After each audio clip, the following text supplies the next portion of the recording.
Video کے نیچے subscribe کے بٹن پہ کلک کریں، بیل کے آئیکن پہ کلک کیجئے تاکہ ہر نئی ویڈیو کی نوٹیفیکیشن آپ کو مل جائے۔ نحمده ونصلي على رسوله الكريم اما بعد بسم اللہ الرحمن الرحیم۔ معزز و مکرم سامعین، السلام علیکم ورحمۃ اللہ وبرکاتہ۔ ایک بار پھر حاضر ہوں رمضان المبارک قرآن و سنت کی روشنی میں۔ آج کا ہمارا ٹاپک ہے افطاری کے فضائل اور اس کے احکامات۔ مسلمانوں کے گھرانوں میں سحری کی طرح افطاری میں بھی خوب چہل پہل اور رونقیں ہوتی ہیں، بلکہ افطاری میں تو سحری کی نسبت زیادہ جوش و خروش اور گہما گہمی ہوتی ہے۔ خواتین مختلف ڈشز تیار کرتی ہیں اور جب گھر کے افراد دسترخوان کے ارد گرد بیٹھ کر دعائیں مانگتے ہیں تو وہ ایک عجیب پرنور اور پرکیف سما ہوتا ہے، اور پھر مغرب کی اذان ہوتے ہی روزہ افطار کر لیا جاتا ہے۔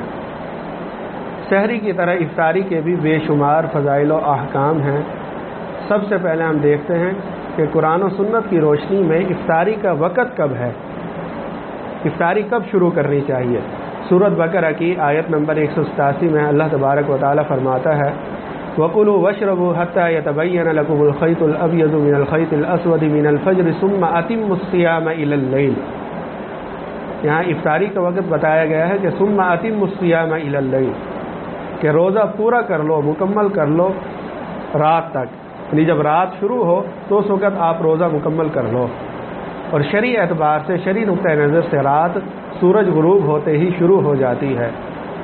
اسی طرح مسلم شریف میں اس کی مزید وضاحت کی گئی ہے کہ حضرت عمر فاروق رضی اللہ تعالیٰ عنہ روایت کرتے ہیں کہ آپ علیہ السلام نے فرمایا قال رسول اللہ صلی اللہ علیہ وسلم اذا اقبل اللیل وادبر النہار وغابت الشمس فقد افطر الصائم، کہ آپ علیہ السلام نے فرمایا کہ جب رات آ جائے اور دن چلا جائے اور سورج غروب ہو جائے تو اس وقت روزے دار اپنا روزہ افطار کر لے۔ اس آیت اور حدیث سے معلوم ہوا کہ سورج غروب ہوتے ہی افطاری کا وقت شروع ہو جاتا ہے، اور جب مکمل اطمینان اور تسلی ہو جائے کہ اب سورج غروب ہو چکا ہے، اب افطاری کا وقت ہو چکا ہے، تو پھر فوراً افطار کر لینا چاہیے۔ اس کے بعد بلا عذر افطاری میں تاخیر نہیں کرنی چاہیے، اور بلا عذر تاخیر کرنا خلاف سنت ہے۔ بخاری شریف کی حدیث نمبر 1957 میں حضرت سہل بن سعد رضی اللہ تعالیٰ عنہ روایت کرتے ہیں کہ آپ علیہ السلام نے فرمایا ان سہل بن سعد ان رسول اللہ صلی اللہ علیہ وسلم قال لا يزال الناس بخیر ما عجلوا الفطر۔ حضرت سہل بن سعد رضی اللہ تعالیٰ عنہ روایت کرتے ہیں کہ آپ علیہ السلام نے فرمایا کہ میری امت کے لوگوں میں اس وقت تک خیر باقی رہے گی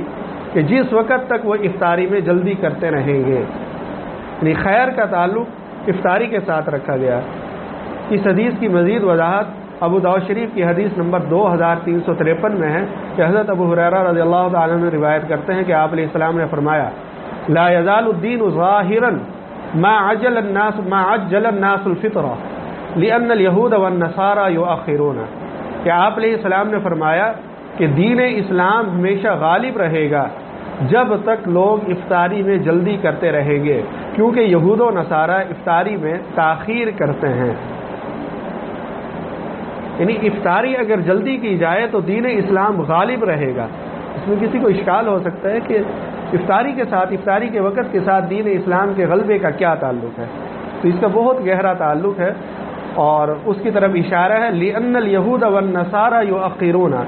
اس سے ایک لطیف اشارہ ہے کہ یہود و نصارہ چونکہ تاخیر کرتے ہیں تو مسلمان ان کی مشابہت اختیار نہ کریں، اس میں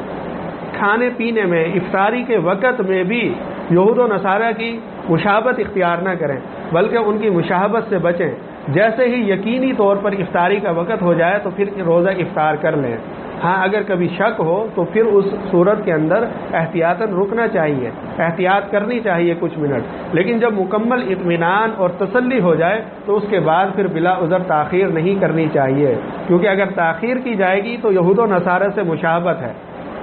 تو یہاں دین نے ایک ادنا سی چیز ہے کہ کھانے پینے کا وقت ہے، اس میں بھی مشابہت سے روکا ہے کہ جو شخص کھانے پینے کے وقت میں بھی یہود و نصارہ کی مشابہت اختیار نہیں کرے گا تو وہ دوسرے کاموں میں کیسے ان کی مشابہت اختیار کرے گا؟ وہ اپنے طور اطوار میں، اپنے لباس میں، اپنے زیب و زینت میں، یعنی ان چیزوں کے اندر جو دوسری چیزیں ہیں ان میں کیسے یہود و نصارہ کی مشابہت اختیار کرے گا؟ جو شخص کھانے کے وقت میں بھی بچ رہا ہے تو دوسرے جو افعال ہیں، کام ہیں، ان کے اندر بھی وہ یہود و نصارہ کی مشابہت سے بچے گا۔ جب وہ یہود و نصارہ کی مشابہت سے بچے گا تو یقینی بات ہے دین اسلام کے جو احکام ہیں ان کی اتباع کرے گا، ان پر عمل کرے گا۔ تو جب دین اسلام کے احکامات پر عمل کریں گے تو دین خود بخود غالب ہو جائے گا۔ تو اس حدیث کے اندر ایک لطیف اشارہ ہے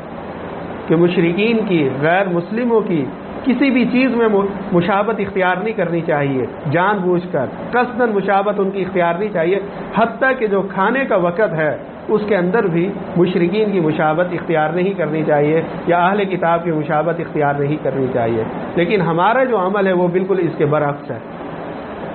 ہم کھانے پینے کی بہت سی چیزوں میں ہیں، لباس میں، شکل و صورت میں، کھیل کود میں، کس چیز میں دیکھیں کہ ہم جان بوجھ کر ان کی مشابہت اختیار کر رہے ہوتے ہیں۔ تو اس چیز سے ہمیں بچنا چاہیے۔ یہ جو حدیث ہے یہ اس بات کا درس دے رہی ہے کہ ہمیں ہر چیز میں اہل کتاب سے، غیر مسلموں سے، ان کی مشابہت سے قصداً ان کی مشابہت اختیار نہیں کرنی چاہیے بلکہ اس سے بچنا چاہیے۔ یہاں پر ایک مسئلہ الگ ہے، اس سے روزے سے متعلق بھی ہے کہ اگر کسی نے یہ سمجھا کہ سورج غروب ہو چکا ہے اور وہ روزہ افطار کر لیتا ہے، بعد میں اسے معلوم ہوا کہ میں نے تو جلدی روزہ افطار کر لیا، ابھی تو افطاری کا وقت نہیں ہوا تھا، سورج غروب نہیں ہوا تھا اور میں نے روزہ افطار کر لیا ہے، تو اب اس کے لیے کیا حکم؟ تو اس کے لیے حکم یہ ہے کہ وہ اس روزے کی قضا کرے گا، اس پر کفارہ نہیں ہوگا بلکہ صرف اس روزے کی قضا کرے گا۔ غلطی کی وجہ سے ایک سہو ہوا ہے بھول سے، تو اس کی وجہ سے کفارہ نہیں ہوگا بلکہ صرف قضا ہوگی۔ رمضان المبارک میں دعا کی قبولیت کے اہم ترین مقامات میں سے ایک وقت افطاری کا وقت ہے۔ ویسے تو روزے دار کی مکمل جب تک وہ روزے میں ہے اس کی دعا قبول ہوتی ہے، لیکن جو افطاری کا وقت ہے یہ خاص وقت ہے، یہ بہت قیمتی وقت ہے، قیمتی لمحات میں سے ہے، پورے دن کے قیمتی لمحات میں سے ایک وقت افطاری کا وقت ہے۔ اس وقت میں دعائیں قبول ہوتی ہیں، لہٰذا ہمیں بھی دعاؤں کا خوب اہتمام کرنا چاہیے، اس میں سستی نہیں کرنی چاہیے۔ اور بالخصوص جو خواتین ہیں وہ بیچاری مشغول ہوتی ہیں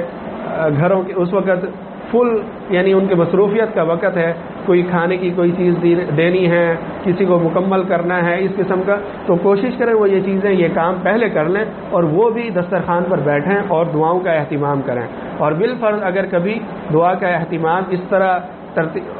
خصوصیت سے نہ ہو سکے تو جس کام میں مشغول ہوں وہ کام کرتے ہوئے بھی دعائیں کریں، کیونکہ یہ دعاؤں کی قبولیت کا مقام ہے،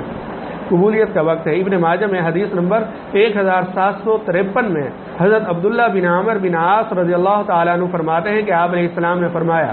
قال رسول اللہ صلی اللہ علیہ وسلم ان للصائم عند فطرہ لدعوۃ ما ترد۔ آپ علیہ السلام نے فرمایا کہ بے شک روزے دار جس وقت روزہ افطار کرتا ہے اس وقت جو وہ دعا کرتا ہے وہ رد نہیں ہوتی، وہ دعا اس کی قبول ہوتی ہے، یہ قبولیت کے مقامات میں سے ہے، لہذا میں دعا کا اہتمام کرنا چاہیے۔ اسی طرح ترمذی شریف کی حدیث نمبر 3598 میں حضرت ابو ہریرہ رضی اللہ تعالیٰ عنہ فرماتے ہیں، قال رسول اللہ صلی اللہ علیہ وسلم ثلاثۃ لا ترد دعوتهم الصائم حين يفطر والامام العادل ودعوت المظلوم، کہ آپ علیہ السلام نے فرمایا 3 لوگ ایسے ہیں جن کی دعا رد نہیں ہوتی، ان کی دعا اللہ تبارک و تعالیٰ قبول فرماتے۔ وہ 3 لوگ ان میں سے پہلا شخص ہے روزے دار، حتیٰ کہ وہ روزہ افطار کر لے، تو روزہ افطار کرنے کے وقت تک اس کی دعا قبول ہوتی ہے۔ دوسرے نمبر پر ہے امام عادل حکمران، اور تیسرے نمبر پر ہے مظلوم، کہ مظلوم اگر کوئی دعا کرتا ہے کہ کسی کے خلاف حق پر ہوتے ہوئے بد دعا کرتا ہے تو وہ اس کی دعا یا بد دعا قبول ہوتی ہے۔ تو لہٰذا اس کا خلاصہ یہی ہے کہ جس وقت انسان روزہ افطار کرتا ہے تو وہ بہت قیمتی وقت ہے، اس کو ہمیں ضائع نہیں کرنا چاہیے، بلکہ روزہ افطار ہونے سے کچھ منٹ پہلے 10-15 منٹ پہلے دسترخوان پر آ جائیں اور خوب دعائیں مانگیں۔ پھر روزہ افطار کرنے کا مسنون طریقہ کیا ہے؟ روزہ جو افطار کیا جائے آیا کوئی دعا بھی پڑھی جائے، جب یہ دعاؤں کی قبولیت کے مقامات میں سے ہے تو یہاں پر کوئی دعا پڑھی جائے یا کیا کیا جائے، کس طرح روزہ افطار کیا جائے؟ تو بالکل دعائیں یہاں روزہ افطار کی دعائیں جو ہے وہ احادیث سے ثابت ہے، ان کو پڑھنے کا معمول بنانا چاہیے۔ ابو داؤد شریف کی حدیث نمبر 2357 میں آپ علیہ السلام کا افطاری کا یہ عمل مذکور ہے۔ کان رسول اللہ صلی اللہ علیہ وسلم اذا افطر قال ذهب الظمأ وابتلت العروق وثبت الاجر ان شاء اللہ تعالی۔ آپ علیہ السلام نے فرمایا کہ جب روزے دار روزہ افطار کرے تو وہ یہ دعا پڑھے، ذهب الظمأ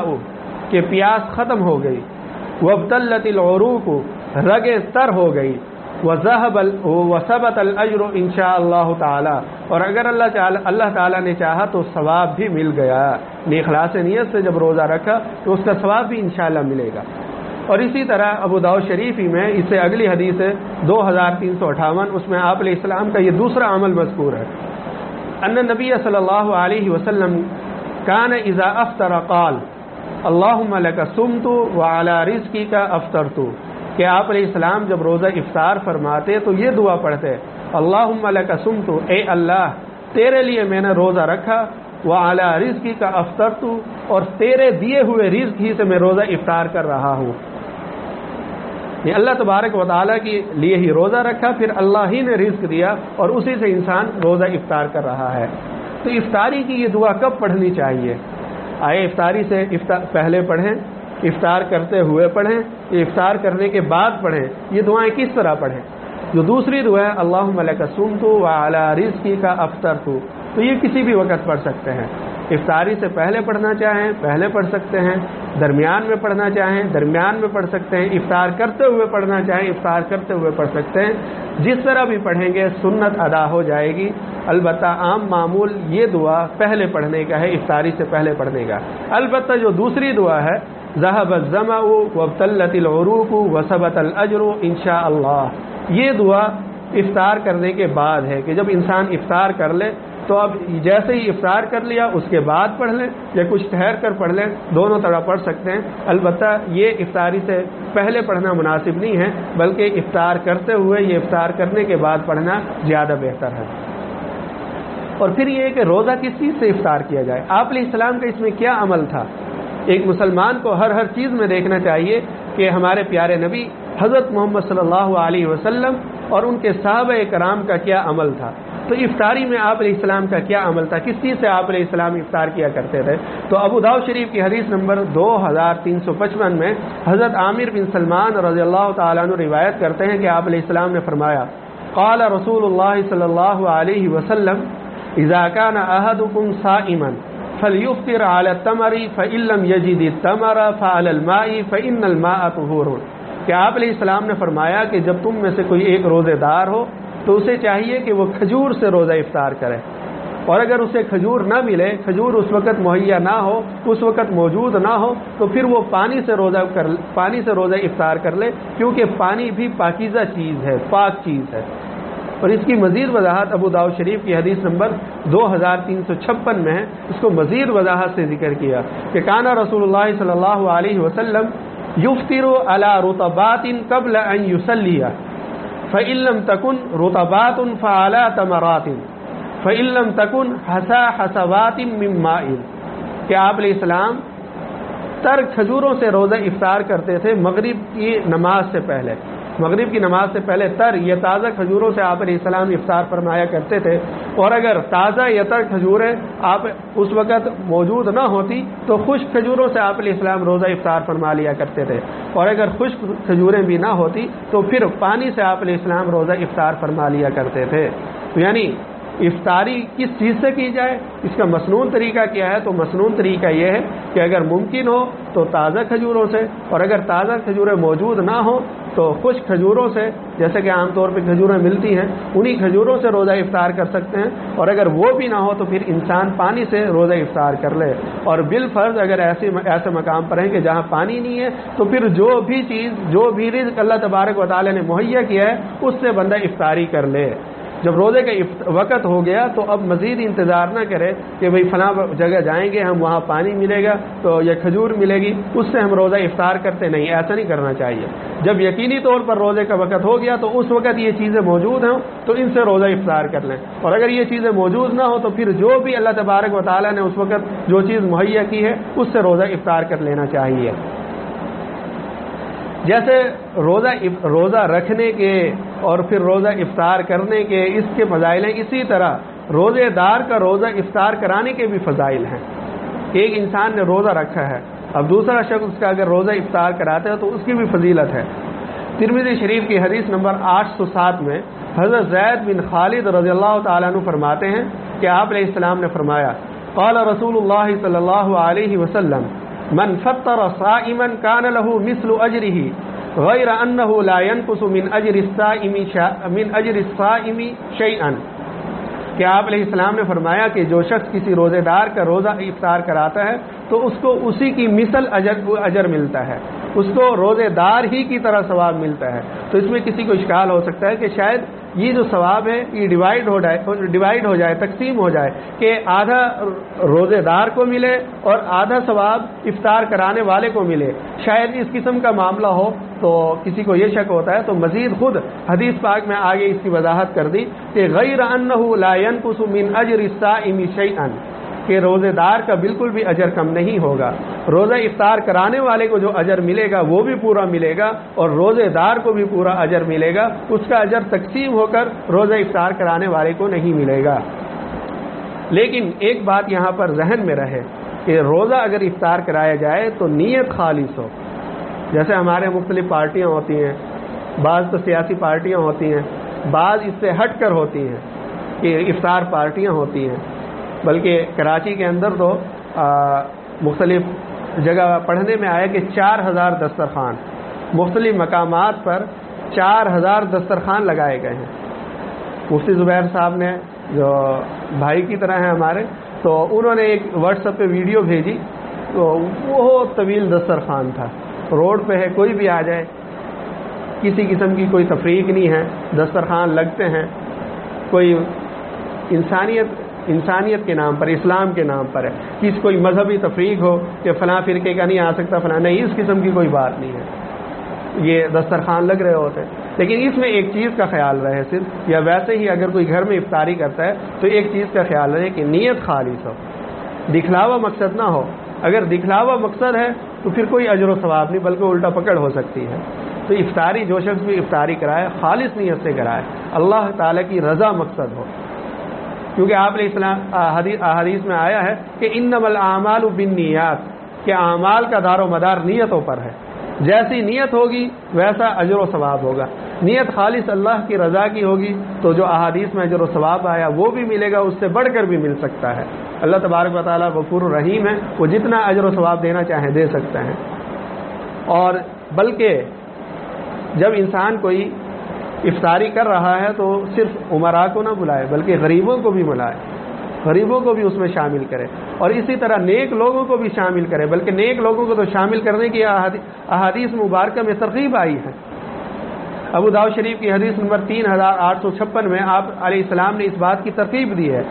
انس ان النبی صلی اللہ علیہ وسلم جاء الى سعد بن عبادہ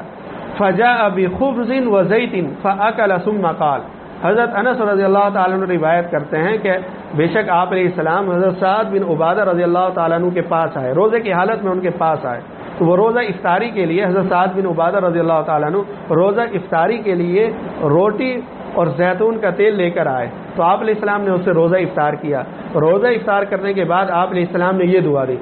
قال النبی صلی اللہ علیہ وسلم افطر عندکم الصائمون واکل طعامکم الابرار وصلت علیکم الملائکہ، کہ تمہارے پاس روزے دار افطار کریں اور نیک لوگ تمہارے پاس کھانا کھائیں اور فرشتے تم پر تمہارے لیے دعائیں کریں۔ یعنی افطار کرنے کے بعد آپ علیہ السلام نے یہ دعا کی، ایک تو یعنی تمہارے پاس روزے دار افطار کریں، وہ یہ کہ ایک قسم کی ترغیب دی جا رہی ہے کہ روزے داروں کا روزہ افطار کرانا چاہیے، روزے داروں کا روزہ افطار کرانا چاہیے، اور ساتھ ساتھ پھر آگے مزید ترغیب ہے، اکل طعامکم الابرار، کہ تمہارا کھانا نیک لوگ کھائیں، یعنی اگر تم افطاری کرا رہے ہو تو نیک لوگوں کو ترجیح دیں، نیک لوگوں کو بلائیں. دوسروں کو بھی بلانا منع نہیں ہے، لیکن نیک لوگوں کو بلانے میں زیادہ ثواب ہے، تو نیک لوگوں کو بھی ترجیح دی جانی چاہیے اس میں. اور پھر آگے وصلت علیکم الملائکہ، یعنی جو شخص اس طرح کے یعنی افطار کرا رہا ہے تو اس پر فرشتے بھی دعائیں مانگتے ہیں، فرشتے بھی اس کے لیے دعائیں کرتے ہیں. اور ایک قسم کی یہ دعا بھی ہے، اگر کوئی افطاری پر بلائے تو وہاں بعض افطار پارٹیوں میں ہوتا ہے کہ اجتماعی دعا ہو رہی ہوتی ہے، یا افطاری ہو رہی ہے اور مسجد قریب ہے، مسجد میں کو نماز کو چھوڑ کر الگ سے اپنی جماعت کرا رہے ہوتے ہیں، تو یہ درست عمل نہیں ہے. بلکہ پہلے افطاری کریں، مختصر سی افطاری کریں، اس کے بعد مسجد میں جائیں، مسجد میں فرض نماز پڑھیں اور اس کے بعد آ کر پھر کھانا کھائیں. یہ اس میں نماز میں تاخیر اور ہوتی ہے، آدھا گھنٹہ، پونا گھنٹہ، اس قسم کا یہ بالکل درست عمل نہیں ہے. افطاری کرائیں لیکن مسنون طریقے کے مطابق، جو سنت طریقہ ہے، ہر چیز میں سنت طریقے کو مقدم رکھا جائے. اس چیز کا بہت خیال اس چیز کا خیال کرنا چاہیے، اس میں کوتاہیاں ہوتی ہیں. اور اسی طرح جب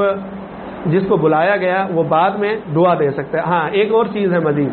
کہ ایک تو یہ نماز میں سستی ہوتی ہے، نماز میں سستی نہیں ہونی چاہیے افطار پارٹی میں، اور اجتماعی دعا کرتے ہیں باقاعدہ، کوئی مولانا یا کوئی مفتی کسی سے وہ بلاتے ہیں اور اجتماعی دعا، تو اجتماعی دعا ثابت نہیں ہے. ہر کوئی انفرادی دعا کرے، اجتماعی دعا ہرگز نہ کرے. ہاں احادیث سے یہ دعا ثابت ہے جو ہم نے ابھی پڑھی ہے، تو بعد میں جو میزبان ہیں اس کو یہ دعا دے سکتے ہیں کہ افطر عندکم الصائمون وَأَكَلَ طَعَامَكُمُ الْأَبْرَارُ وَصَلَّتْ عَلَيْكُمُ الْمَلَائِكَةُ. تو یہ دعا احادیث سے ثابت ہے، جیسے کہ آپ علیہ السلام نے یہ دعا دی تھی حضرت سعد بن عبادہ رضی اللہ تعالیٰ عنہ کو، تو جو میزبان ہے اس کو یہ دعا دے سکتے ہیں. تو اللہ تبارک و تعالیٰ مجھے اور آپ کو عمل کرنے کی توفیق عطا فرمائے. وآخر دعوانا ان الحمد للہ رب العالمین.